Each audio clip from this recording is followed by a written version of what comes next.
Good evening, everyone. Good evening. We start reading from where we left. Yes. After imparting this knowledge, we proceed to the second important property of primary matter. Mankind may think this: how come that primary matter, despite the fact that it is comparatively inert and motionless, that is, devoid of the motions of our realm, starts to go through some developmental stages by assuming forms that have innumerable motions? In reply to this question, we will also consider the second property of primary matter we mentioned above. Here, we start with an example which everyone can see. On the table, there is a pencil which is stationary and motionless. Although this pencil carries innumerable motion complexities within its structure, compared to the rough matter in the room and in regard to our degrees of sight, it is devoid of any motion, that is, it does not stir. Now, if we push this pencil slightly with our finger, it changes position and slides away slightly, that is, it moves. This observation exhibits how matter starts to move with an external influence. If your finger, which occupies the seat of influence, did not push it, it could not move by itself. This is the first property of primary matter we mentioned earlier. However, we also observe that when we push the pencil with our finger, it immediately responds to this. That is, immediately reacts to an action. If it did not form any resistance against our finger, it would be impossible for it to move. In that case, our finger would go through it, like an object moving through smoke. Thus, although motionless in itself, the possibility of responding immediately to any external motion also exists within the pencil, and this constitutes its second property. So, primary matter in its inert state, which cannot afford to start to move by itself, or more correctly, has no motion in itself, has the possibility of responding to any influence coming from outside and of moving in the direction of that influence. And since every motion is an influence against other matter that can constitute a resistance surface to it, that is, that can be sympathized with it, so we express this knowledge with this formula: primary matter, which is motionless, formless and without influence in itself and has no power to move by itself, has the ability to start to move according to the form, direction, degree and intensity of any incoming influence to it from outside, and to influence its own surroundings. That is, there is no power in matter to generate energy by itself, but it has the possibility to start to move as the result of the external influence and to display energy manifestations. The reaction, that is, the equivalent motion which has been evoked in primary matter by an external influence, does not continue after that influence ceases. Here, let us return to the above example. Let us slightly touch the pencil, which is standing still, with our finger and start to push it with a slight pressure. When the pressure from our finger stops, we see that the pencil also stops immediately and returns to its previous motionless state. So, this pencil keeps its state only as long as the continuance of our finger's influence, and the moment this influence ceases, it loses the possibility of movement. If we give the pencil a powerful flick with our finger, it will move only as long as the influence of this flick continues, and when the intensity of the influence disappears, it stops again. While we have given this example, we do not see the necessity of mentioning the technical variations that may come to mind in regard to the secondary resistance motions the surroundings may exert upon the pencil. By adding this reality to the two main properties of primary matter we mentioned above, we may say that primary matter, which is inert and motionless in itself, can only start to move as a result of the external influences it receives, and that it keeps its motion as long as these influences continue, and when they cease, it will again return to its motionless, inert state. Yes. Well, in fact, this passage is clear, and for me, this example of explaining the state of matter is one of the best examples in the book. Still, I scrolled back to the beginning of it. As you comment on it, I'll make the screen available to our friends on Instagram. Here, first of all, we need to understand this, starting from the first page of the divine order and the universe, all passages we read so far doesn't tell us about the Big Bang. However, the book tells us about the development of matter, that is, its progress from its simplest state to its most complex state, that there is a progress, and this progress of matter is due to the needs of spirits, and in case the related spirits don't need such matter anymore, matter reverts back or collapses down to its initial state, that is, its amorphous state. So the book repeatedly conveys this knowledge. If we notice, this is in fact a cycle. So, the book doesn't tell us about the beginning, it starts explaining things from a certain point of the cycle. What is this point? The primary state of matter. It could have begun from the point of the state of being or from the unitary. Yet, as the logic and the limits of human comprehension dictates, to make things clearer for us, it certainly begins from a minimum information. Again, it doesn't talk about the Big Bang. By the way, I don't say Big Bang exists or does not. Recent studies points that such Big Bangs had happened and occasionally happens in the cosmic universe, again and again. So, this book does not explain how the matter universe began. It explains how the initial cycle began in the matter universe continued. So, now in this passage, it gives us the properties of the amorphous matter that is the primary matter of the matter universe, formless, motionless, to us it is like non-existent initially yet in accordance with the need of the spirit an external influence arrives at it, which will be explained soon. By an influence, by an impact this previously amorphous and inert matter gains motion and it begins to be developed. As matter becomes developed, it begins to build organizations within itself. Of course, this is not in the sense of a living being. It is in the sense of the smallest particles currently known to particle physics, quarks, leptons, matter in that sense engages in interaction. And even in those levels, the only reason of this occurrence is for spirit to have some impressions. Later, we will talk about this in detail. In this point, the important thing is that spirit has a need. That is, the aim is not to develop matter, the aim is the evolution of spirit. And spirit needs matter that has capacity and development to meet its needs. So, whichever level of matter development the spirits need, spirit somehow couples with matter in that level. Later we will read about how it happens. So, to explain this technique of coupling, the book gradually tells us how this impact is done. Again, this is not about the Big Bang, the creation of the universe. Here, the universe already exists. And the amorphous matter is in the universe, it is the essence of the universe, its primary matter, its properties are inherent, but it is in a motionless state. But it is already there, it exists. The only reason of its being almost non-existent for us is we cannot perceive it, we cannot observe and measure it by things we know of so far. Actually, that matter substance is there in an amorphous state. The book calls it as matter substance. Yes, there is a problem of our dear friend matter, that is, amorphous matter. It can't do anything by itself. For this, it necessarily needs an influence, an effect. It can't say, come on, dear spirit, welcome to this universe. You need this level of development, I'll be in that level right away. I'll help you immediately, this is how the universe works. No, there is no such thing. Matter has its unique laws, and it can work automatically by these laws only.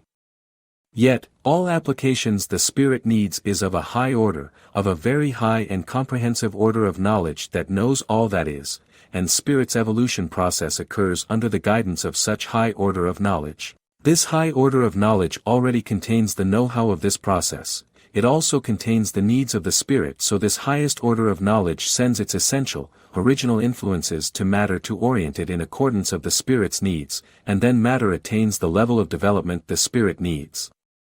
Level, not form. At this point, we are not into subject of form yet. Now, all we should see here, from this paragraph that the amorphous matter that has been motionless and free of any influence so far now gradually attains motion. That's all we need to see here and in the following paragraphs. One of the important points here is that matter has the ability to start to move according to the form, direction, degree, and intensity of incoming influence. Here the example of the pencil is an analogy. With an analogy, a much more complex system is tried to be explained by a much simpler event or system. So, here things that caught my attention are, first, the first incoming influence, be it arriving at the amorphous matter or its later stages, goes through a calibration.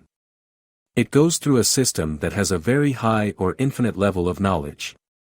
That system calibrates this influence and sends it to this amorphous matter so it can become the matter states or matter appearances the spirit needs. And, what we call appearances are properties of matter. When the matter is influenced, it responds to this. Reaction to action if you like. So, matter begins to influence its surroundings. And this is the state of appearing the spirit needs. Of course, we don't talk about seeing it with our eyes, it is more like a spiritual interaction. As you said, the example of the pencil points to the substance structure of matter that has not received any influence yet. Upon the first influence coming from outside, it attained motion. Soon we will see that the book will ask the question of where this influence is coming from. And most importantly, matter has the ability to start to move and take forms according to the form, direction, degree, and intensity of incoming influence. And as you mentioned, there is a source of this influence that arranges its direction, degree, and intensity, which the book calls as supra-universe. I think this is one of the most significant terms of this book, outside of the matter universe. So it points to the source of this influence. So, there is a primary matter of our universe, which is this amorphous matter. Again, this is our universe.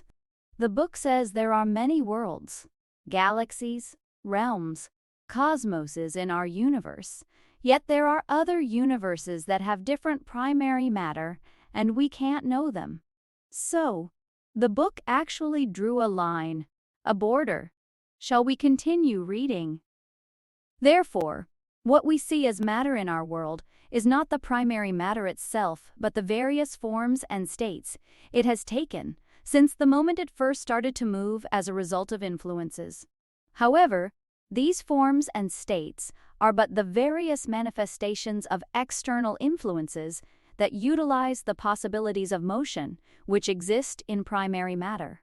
That is, every influence wakes up one of the possibilities of motion within matter which is latent and unable to wake up by itself. So, we call this transitioning of matter under influences by starting varied motions to take varied states, the realization of the possibilities hidden in them. Well, realization of the possibilities hidden in matter. These are so nice definitions, aren't they? As I read more and more, pieces fit so nicely. To me, those sentences are simple but full of meaning. Yes. Now, what I understand and feel from this passage, I prefer reading this book by my intuition. And when I read this, I see that there are many more sides and many more possibilities of matter that we have not noticed yet. We assume that the universe is all about vibrations, but when we read this, we understand that this assumption is insufficient. Why? As we mentioned in our previous video, vibration is only one of the facts of matter's ability for motion within the hydrogen atom. One of the facts of matter at a certain level during its developmental process. Previously, I used to put everything under the label of vibration. But no, let's stop doing this, let's think wider. This is due to the possibilities of matter. That is, the possibilities of the original matter. This is the possibility of the primary substance of the matter universe. After all, what will allow the infinite evolution of spirits and provide them with these possibilities is this high-level capability of matter, this high-level ability of its substance. However, the most important thing here, the mechanism that will reveal, activate and mobilize it is under the control of the infinite knowledge that is supra-universe. It knows this process. we have arrived at a very important stage of the topic.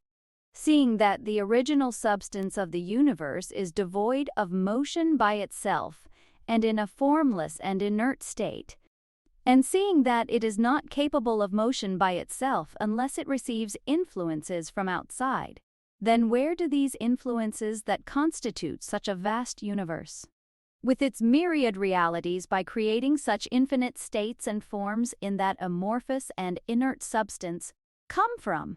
And if matter cannot start to move by itself, what is the reason for its becoming engaged in infinite states and forms? According to the knowledge of essence matter and of the disposition of matter, it is not appropriate for rational principles to accept that matter in the universe could breed these influences. There is the imperative to look for these in the truths that exist outside of the universe. And this is actually the situation. We will suffice with pointing out these truths as much as they could be intuited by mankind. This sentence is so important.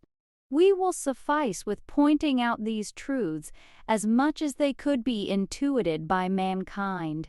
Even if our intuitions about the outside of the universe are weak and insufficient, our knowledge regarding the qualities and compositions of the matter substance that constitutes our universe never stops compelling us to accept the imperativeness of the existence of suprasubstance truths that cause myriad manifestations of this substance. Thus, what mankind calls spirit is also among these suprasubstance truths. Therefore, spirit carries a quality that expresses the exact opposite of the main quality of universe substance, which is inert and motionless. Here, I don't think the first paragraph needs an explanation. So, the book defines the spirit that is supra-universe as the supra-substance truth. Thus, what mankind calls spirit is also among these supra-substance truths. So, this means that spirit is not a single supra-substance truth, because there are other supra-substance truths. Otherwise, Plan wouldn't use it as plural. The book later will elaborate on these other supra-substance truths. I'd like to ask for your attention to this point here. The book doesn't say that the spirit is the supra-substance truth. The book says that spirit is also among these supra-substance truths. So, this widens our perspective. Now we say, so there are other suprasubstance truths other than the spirits, which will be mentioned later. It may be useful to state this. We say suprasubstance truth, but what does it mean? It means what is not matter. It means a fact which is unique and has no relation to matter, either amorphous or developed until the levels that we can say suprauniverse. Spirit is not in the matter universe. Its interaction with the universe will be discussed later. A fact which is suprasubstance, that is, supramatter universe, even suprauniverses. I think there is not much need for further explanation. Yes. Let's read on. In universe substances, there is nothing that belongs to spirit. Also, spirit has none of the properties that belong to universe substances. In our universe, imagining and comprehending the disposition of spirit is out of the question. For, among universe matter there is no word, no form at all sufficient to explain or identify it in detail. To accept the imperativeness of its existence without trying to study its disposition is the most suitable way to the truth. Therefore, any similarity in any aspect, any direct relation or even proximity between spirit and any universe substance is quite unthinkable. And any transition from one of them to another, that is, a direct exchange occurring between them, is also impossible.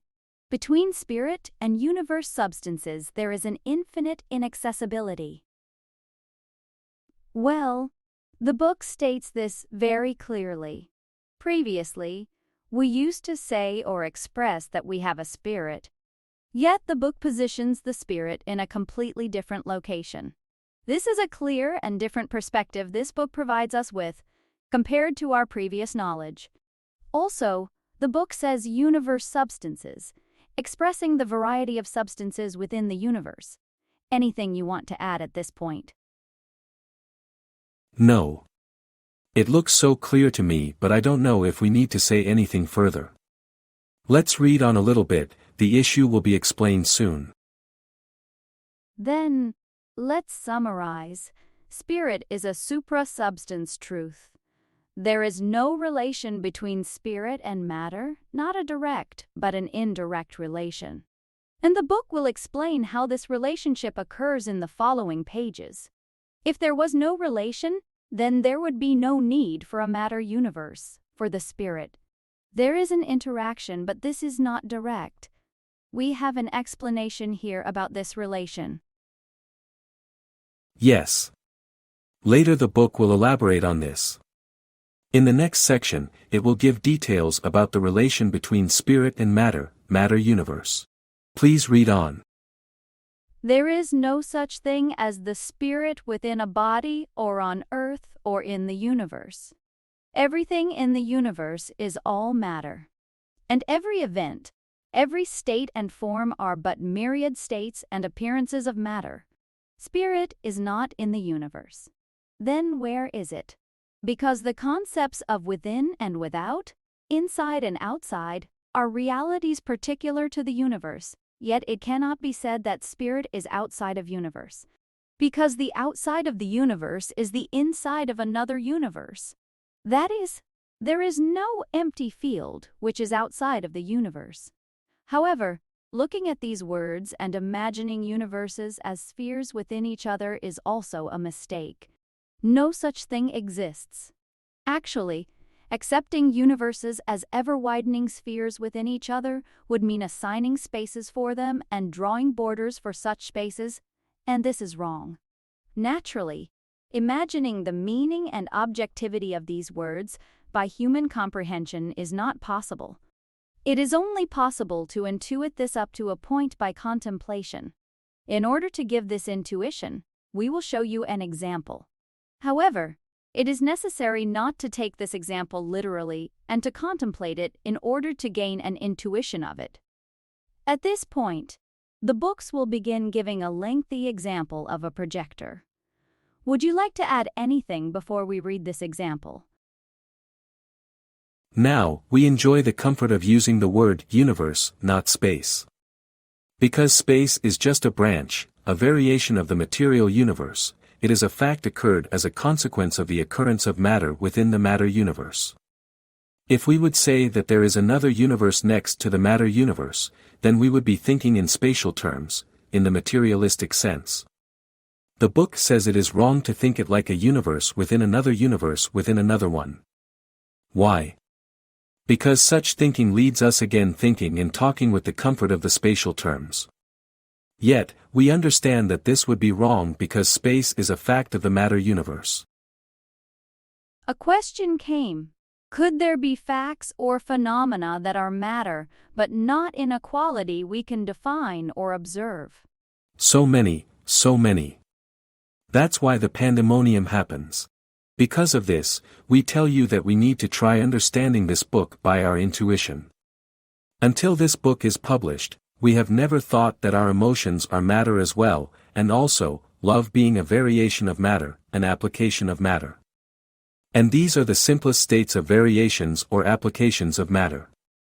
So, because of this, we can answer this question by saying, there are so many and right now we have no idea about them.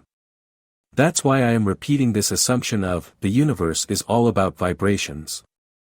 We only know vibration or frequency among these facts or phenomena, and we even barely began to understand it. And this is only within a scale of a spectrum, a property of matter that is at only a certain level of development. Beyond it, we have no idea or knowledge. Let's read on. The projector example. It may sound a little bit complicated, but the example explains the issue clearly. Yes. Reflect a projector with white glass into an empty space and let the appearance of the white-colored light of this projector be the possibilities in a certain universe substance. This is a whole universe in itself, with all of its truths and realities. Now, change the white glass of this projector with a blue one. This time a blue-colored projector light will appear. This is also another universe which is completely different in quality and in possibilities than the previous one. For not to deviate into wrong thinking, it is necessary to mention a point with great care, which is that, like the blue projector we have mentioned, it is necessary never to think of imperatives, which again always exist with space, such as the idea that the white projector vanished and the blue projector replaced it, or that these two projectors are joined to each other and have created a mixed light combination, or again that one of these projectors has waned or changed on behalf of the other. Here, both projectors have their own existence without mixing with the other, without engaging in any kind of exchange, without losing anything from all their particular values and qualities, as if there is no other projector light than itself. This situation must be intuited at a deep level. So, the existence of two universes may be intuited without assigning any space to them. When the projectors here are understood in this sense, they are neither inside nor outside of each other, nor do they occupy each other's space. Now, consider that these projector glasses we take as symbols are not in two colors, but in 3, 5, 100 and infinite colors, and that they all manifest in the same manner. Then you will gain powerful insights about the infinite existence of universe substances outside the concepts of time and space, without mixing with each other, without any question of relationship. So, when the situation of spirit in relation to these infinite universes that know no space and limit is being considered, attempting to assign to it a space that is bound to human comprehension on which mankind depends and which is insufficient even to encompass universes, is the biggest mistake. Therefore, regarding spirits utilizing all universes as if they are in a deep embrace with them, without thinking of any direct relationship of spirits to any of these universes, without bringing up any direct contact of spirits to their substances, even in the most distant manner. Suffice it to say that spirits are quite beyond all concepts of universe substances. To reach any further intuition than this is not possible for our world. The word encompass here means to surround and have or hold within, to cause to take place. Well, this is an intense example. Yes. This example sometimes is misunderstood. Moreover, as the example is given, it feels like the plan knows where the imagination will take us to as we read on this example, so the book warns us about this, saying, no, not like this, and deconstructs our possible imaginations about the example. Here, we have a very high level of knowledge. That is, here the book does not talk about the matter universe. Here, it talks about other universes than the matter universe. What does the matter universe have as substance? Amorphous matter. And the book already told us that there are other universes, and their substance matter differs. So here, the book tries to explain us the way of spirit and those universes are in relation, which have no direct relation with each other. And the book gives a very interesting information, as the spirit does applications in the matter universe, just as our spirit being does now, it also does application in other universes in accordance with the substance of that universes. And remember, substance is not matter. Even the word simultaneously, which means at the same moment, is not enough to define it. Why? Because a moment is the most basic expression for time we used in our hydrogen cosmos. So the book gives us this example of projector to facilitate our understanding, and especially says that those different colors do not mix or mingle and all different colored lenses are in use at the same time. Spirit uses all of these simultaneously, that is, do applications in those universes. And only one of those infinite universes is ours. Please notice that this passage doesn't say that spirit does applications in many worlds, realms, cosmoses within our universe. Spirit does only one application in our universe, which is us and you. But at the same time, Spirit does applications in other universes as well. But this should not be taken as the parallel universe theory. Yes, one of our friends already wrote that this sounds like the parallel universe theory. I can't see the chat window, but I am so sure that our minds will go in that direction. Unfortunately, I will disappoint our friend. This has no relation at all with the parallel universe theory. At first, I had thought the same. Yet, it is not. This paragraph talks about the applications in many universes. About the universes and their substances. About different substances. You know, matter universe has one matter substance, amorphous matter. We don't know the names of the substances of other universes. A substance or Z-substance. We don't know. And we don't know whether there is space in them either. Because space is a variation of matter. Planet. Again, a variation of matter. Yet it is not necessary that there must be space or planets in another universe. So, this example is given only to build up an intuition. So, please do not think in terms of parallel universe theory.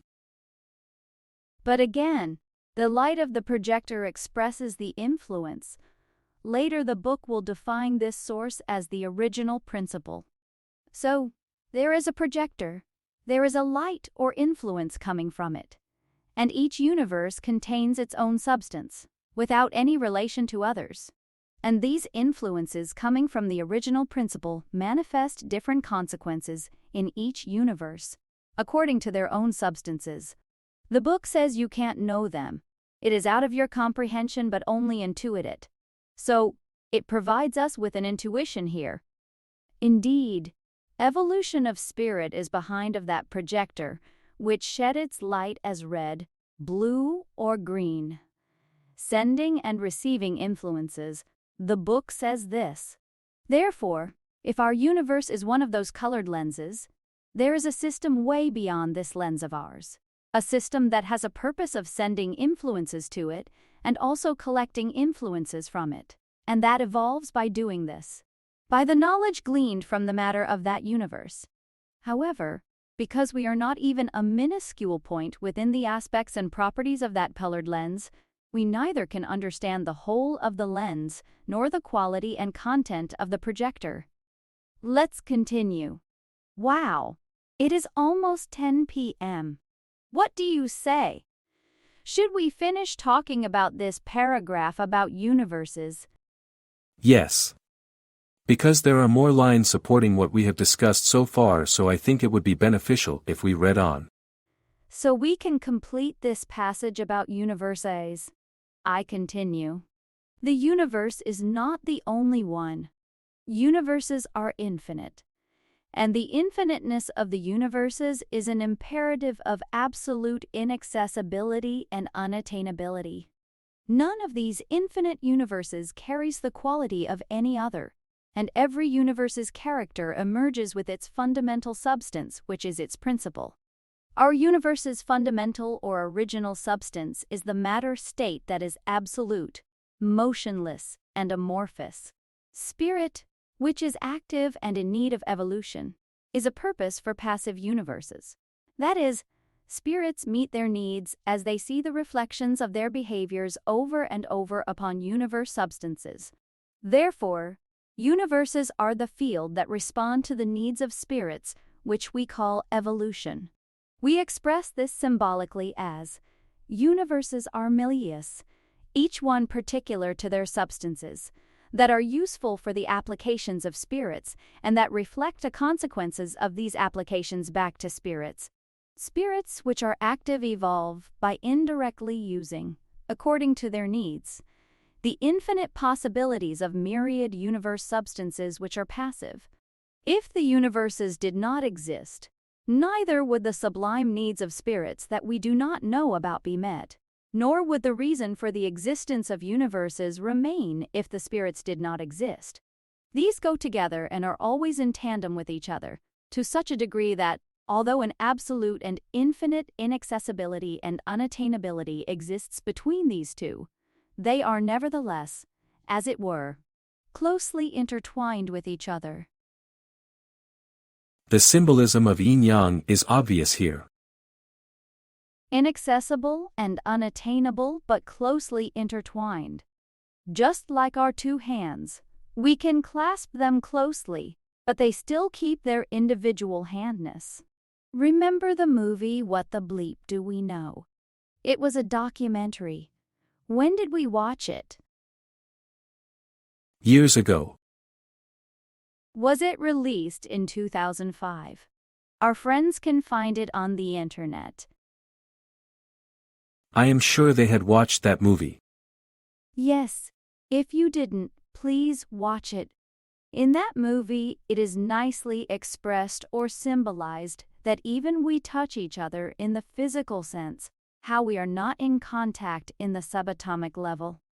It has many good visual support to convey its idea. I recommend this movie to all of our friends. So, this passage clearly states that universe is not the only one. They are in infinite numbers.